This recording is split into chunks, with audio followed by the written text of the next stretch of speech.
Hey all, it's Mooch. Welcome to Mining Your mAhs, episode 29. Today we are going to be talking about spotting false lithium-ion battery ratings. Now, this isn't going to be a foolproof way to spot all the exaggerated ratings that are out there, but there are some things that we can look at, some definite things to say, oh yeah, that's definitely ridiculous, and also some rough guidelines that we can go over to at least help narrow down which ones might be exaggerated and which ones might have genuine ratings.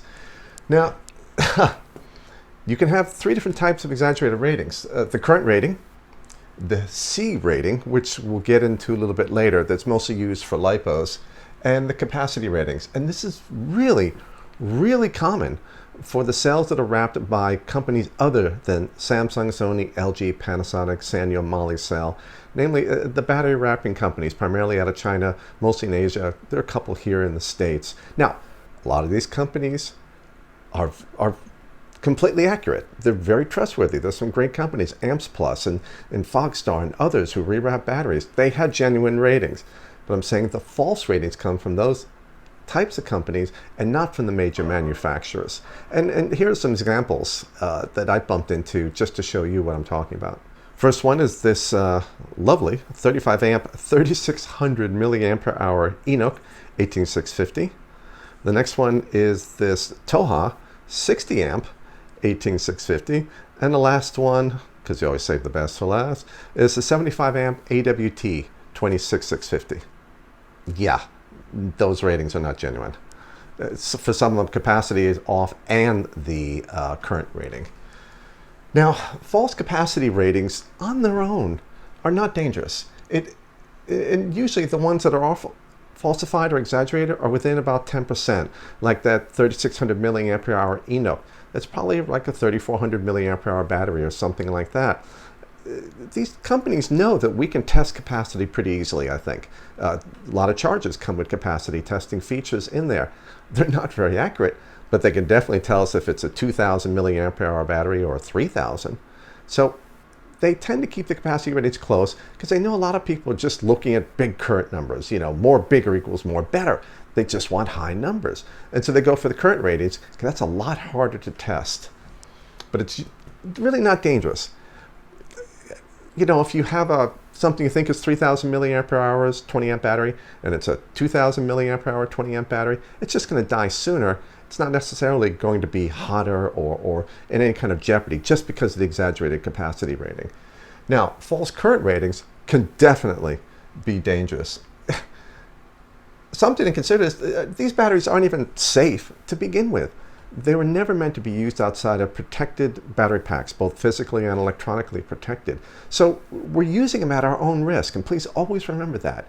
This is up to you to stay safe, and this is why I want us to look at current ratings and a lot of other things, the condition of your wraps, etc., and so forth. It's already not completely safe. We don't want the risks to go any higher, and false current ratings increase the risks. Why? High temperatures. If we have a 15 amp battery labeled as 35 amps, we may run it at 30 and think, oh, I'm safe. Well, that can result in some very high temperatures, which can lead to venting, just the release of the liquid and the failing of the battery. Maybe, if you're really abusing the battery, a 5 amp battery is being run at some ridiculous rate. It says 35 amp rated, so you figure, oh, I can pulse it at 45 amps, and it's a 5 amp battery. That battery thinks it's being short-circuited, there's a small potential it could go into thermal runaway. Probably not. But certainly, false current ratings lead to accelerated aging of the battery and loss of performance. You're going to get early, weak, low battery alerts in a regulated mod because the huge battery sag on there, and a loss of capacity. If you have two 3000 milliampere hour batteries, one's rated 5 amps and one's rated 20 amps, the 20 amp one is going to sag a little bit every time you take a puff. That 5 amp one is going to huge sag. And so your device is just going to go, no. And it's not going to, both could read 80% on the meters on your regulated device. And yet you can't use 80% from this crappy 5 amp battery because the battery sag is so severe. Shorter overall life too.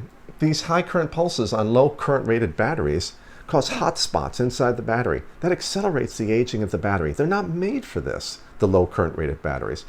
That accelerates the aging of the battery. So even if the safety thing isn't imminently dangerous, loss of performance and accelerated aging is and will always be part of it.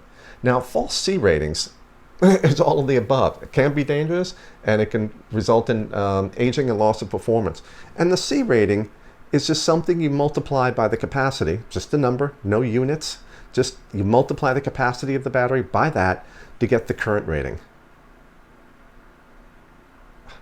But if you need the current rating in order to size it to a motor you might be using on a drone, or whether you're putting in a vaping device and how much current or wattage you can use, then you have the current rating and the capacity, and the C rating serves no purpose.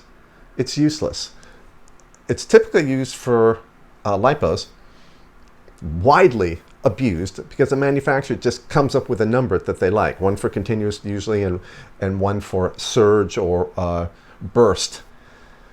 No standards exist to set C ratings, that C number. I don't know the origins, why they're created. I think probably because I thought it would make things simpler, but it really makes things a lot more complicated in my mind. And since the standards don't exist, we can't compare one battery's C rating to another.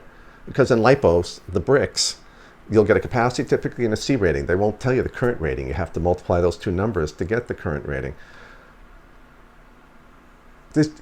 You don't know how one company set the rating versus how another company set it. So you can never compare any two batteries together. That's a big problem. And it's very, very easy to just keep bumping up those C ratings as a marketing tool, as opposed to something you derive from tests in a lab. And we'll get into a little bit of that later, more about that.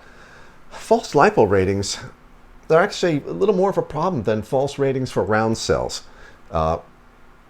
Capacity ratings, not a big problem. The big problem for LiPos is they're made from the most volatile lithium-ion chemistry we have, LCO, lithium cobalt oxide. It's all cobalt oxide.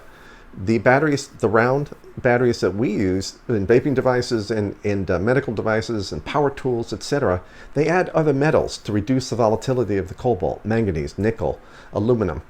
Those are slightly safer chemistries, not safe, safer chemistries. Problems with LCO, LiPos, is it has the lowest threshold temperature to go into thermal runaway. That's where it catches fire and can explode. It also has the most violent reaction once it goes into thermal runaway. So it's a double whammy. So you really have to be careful with LiPos. The exaggerated ratings with those, an issue. And to top it all off, LiPo pouch cells, the flat ones that go into packs and like drones and other things, have these thin aluminized plastic shells that can be damaged or pierced very easily. Really, that makes it a triple whammy for LiPos. I mentioned about how none of the big manufacturer cells have false ratings. Now, they can have ratings like some of the Murata VTC5 series or the Moly cells can have 35, 40 amp ratings. Those are non-continuous ratings made by the manufacturers specifically, or set by the manufacturers specifically for the application those cells were designed for. Power tools, electric vacuum cleaners, drones, things like that. Those ratings are accurate. My testing just says, okay, what's a continuous current rating? I derive that. So if you see, a VTC5D advertises 35 amps and I rated at 25, it doesn't mean that 35 amp rating is bull. It doesn't mean the manufacturers lied. It's just what the ratings are referring to and how they're set. It's important. I use continuous because it allows direct comparison of one battery to another. It's a standard. Continuous discharge down to a certain voltage, bam, you're done. Look at the temperatures maybe. You just decide whether it's an exaggerated rating or not. Or the testers will, I will.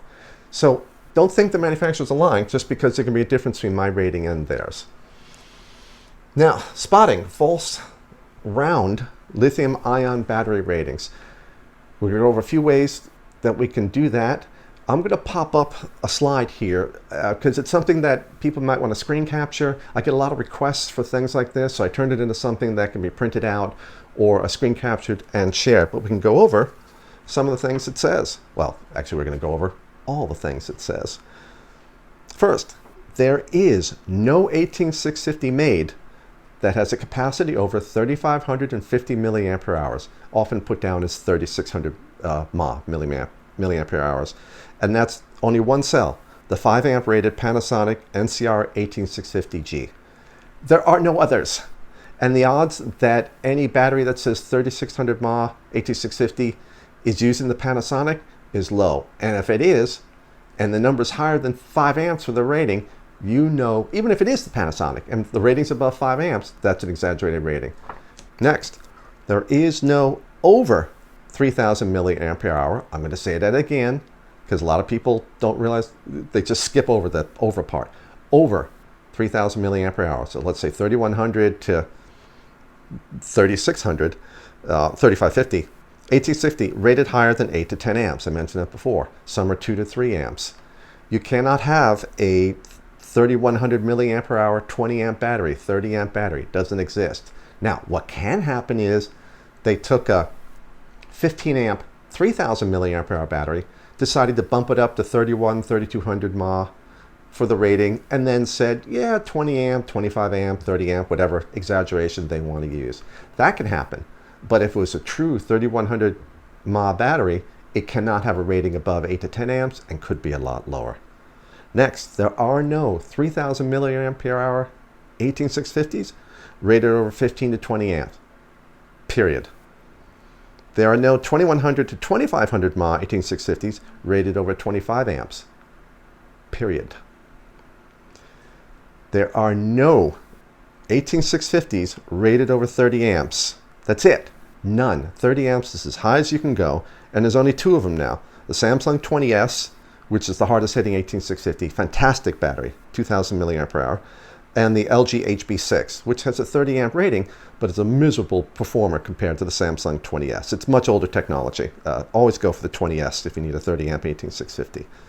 Next, no battery of any size right now, is rated over 35 amps. Round lithium-ion batteries. And none of them can be rated over 5,500 milliampere hour. So those eBay or AliExpress 12,000 mAh or 9,900 mAh, something fire batteries in the name, yeah, they don't exist. Next, max and pulse ratings are useless. They're completely useless. You cannot, there's no standard for setting a max or pulse rating. So we can't compare, like C ratings, we can't compare one battery's rating to another. We can't choose one battery over another because it has a higher max rating or a higher pulse rating, because we don't know the criteria they used to set the rating. Was it voltage sag? Was it temperature? Was it cycle life? A combination of those? How did they set those ratings? Was it just a marketing meeting over lunch and I've had more than one manufacturer, or excuse me, more than one battery wrapping company tell me in order to be competitive, they have to set their max and pulse ratings to certain numbers to compete. That's a problem, a big problem. Now, a general guideline, when you're looking at comparing maybe 2 or 3 different batteries, wondering which to buy, current ratings cannot be equal for very different capacities. Toha has 4 different batteries. I think it's ranged from 2,200 mAh to 3,000 mAh, all with 60 amp ratings. Now the 60 amp is preposterous enough, but that 3 different capacities can all have the same current rating is ridiculous. The first thing that comes to mind is, why are you selling, if you have a 60 amp 3,000 mAh, why would you sell a 2,200? Why have a lower capacity battery 60 amps? So right there, the big problems with everything here. But because more capacity means you need more battery goop, and the more battery goop you have, the less room there is for low resistance metal to carry the current around inside the battery, you can't have high capacity with a high current rating. Higher capacity in general means lower current rating. A higher current rating in general means lower capacity. That's why the Samsung 20S 30 amp 18650 can be rated 30 amps, but the Panasonic NCR 18650G, it's only 5 amps, but can go all the way to 3,550 milliampere hours. If one goes up, the other one's probably going to go down. Last, You can't have it all. This is what I was just talking about. If the capacity goes down, if the current rating goes up, or vice versa. Spotting false pouch LiPo ratings. This is hard. There are a lot of good testers out there. Joshua Bardwell, SMC Racing, a vendor, does some great testing. Good sound methodology to it. Same thing with Joshua Bardwell on YouTube, but I believe he's transferring his big test rig to someone else who will take over the testing, but you can always check out Joshua's channel, see what the updates about that are. So these are just general things to ask yourself, ask the vendors, because you really need testing. A lot of these, the C ratings are just so exaggerated, and depending which community you talk to, drones or RC cars or something like that, they're going to have different feelings about ratings and exaggerations and stuff like that. But things to look for. Are the ratings set with a 60-degree maximum temperature? You really don't want to go higher than about 60 C max in the inside, the middle of a LiPo pack, not the outside. The outside can just be a little bit warm, and the inside can be at 60. Do they stay below that, or do they let their cells get up to like 80 Celsius for a test for setting a rating? That'll give them a great rating, but at the expense of cycle life of the battery. You know, you get 50 cycles, 100 cycles from it for this magnificent, wonderful rating. So that's a way they can bump up the rating. How are the ratings set? And this is what I was talking about before for the round lithium-ion batteries. What is the criteria? Voltage sag, temperature, cycle life? You say, okay, this is a, you know, work out your C rating times capacity and you get an 80 amp LiPo pack. Well, okay, that's wonderful. What's that based on? How can I compare your 80 amp number to anybody else's 80 amp number? I need to know, you know, if someone bases it on temperature, someone else bases it on voltage sag, I can't compare those, because if you do them both on sag or both on temperature, you're going to have two very different numbers. So basically, it makes those kind of ratings useless. If you don't know the criteria, and they have to use the same criteria for setting the ratings. Now, getting this information from the battery wrapping companies, the pack assemblers for LiPos, I don't know. You can try, but this is important information to have.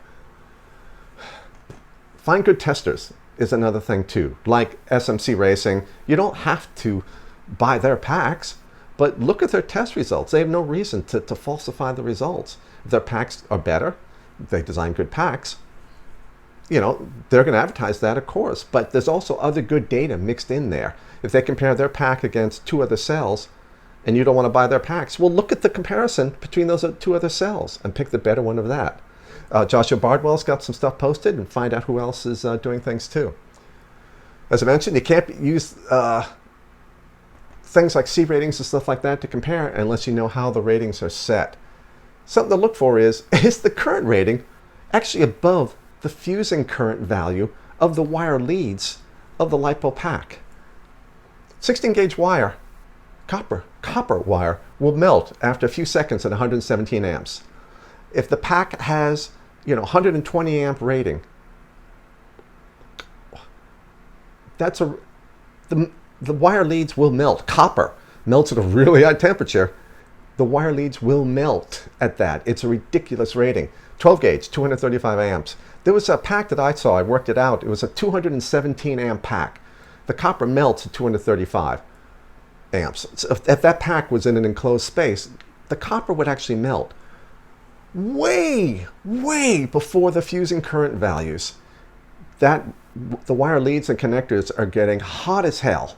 You're losing tons of power, tons of efficiency, and you're also probably aging the batteries at an incredible rate, because they're going to be probably getting hot too, especially if the wire lead comes back and starts heating up the battery tabs, which will be passed into the battery. And inside the battery, there are hot spots also. It's not just wonderful even heating. Something to ask too, in terms of, you know, hey, this battery's got a 100 C rating and 150 C surge rating. Well, that's great. What's the cycle life at that? You know, you need to be able to compare two batteries. Even if you ignore all the other criteria, how many cycles can I do it at those current levels? Unless those two numbers are equal, you can't compare the two batteries with each other. If they won't tell you the numbers, ask them why not. This is something they should be running on all packs. You get 10 packs and you just start cycling them. Maybe every 50 cycles you do a full test, put them back on, run another 50 cycles. Ratings are based on safety, performance, and cycle life. It's not just one of these things or all of them. It's a combination of these things here that make a rating so useful, because it takes all these things into account. And this is why ratings are important, because they're there to set a nice boundary to get decent cycle life, decent performance, and a decent amount of safety. It's not too risky to use it at that. If we decide to go above that, again, that's more of your own risk that you're taking, we can do that. But understand that you're giving up all three of those if you go above the rating, or if the rating's exaggerated and we follow the exaggerated rating. Again, why exaggerated ratings are such a problem. And I say exaggerated, but I really mean ratings. When shopping for batteries, boy, I don't have a lot here, but there's a couple of things we can look for, because basically we're at their mercy. Unless you can find test results or information from them, the number on the wrap is something most people are just going to go with, especially it's a big number because we want to believe it. Use a continuous rating to compare. Because we don't know the criteria for setting, how they set their pulse ratings or max ratings or surge ratings, use a continuous rating. At least there's a standard for that. Continuous discharge down to 2.5 volts. But, you know, and you can tell, because the manufacturers, the big manufacturers, give us their continuous current ratings. We can tell, you know, if all the big manufacturers' 3,000 milliampere hour batteries are 15 to 20 amps, but someone else comes along and says theirs is 35, we can be pretty sure, 35 amp continuous, we can be pretty sure that's a false rating. So it helps because we have data from the big manufacturers we can trust that we can use to compare against the continuous ratings of the others. So I always recommend use continuous. Now, that doesn't mean it's true just because it's continuous rating. Again, that rating could be exaggerated too, especially that wonderful little 5 amp tweak so many companies are doing now because they've been busted. So many people know now that these high numbers are ridiculous. Asia's still a market that's badly abused by that, but 50, 60, 75, 80, 100 amp, 1650s, things like that. But they can be false, but we just have to be careful no matter what, and batteries we get and where we get them from. Really important. If it seems too good to be true, it's not true.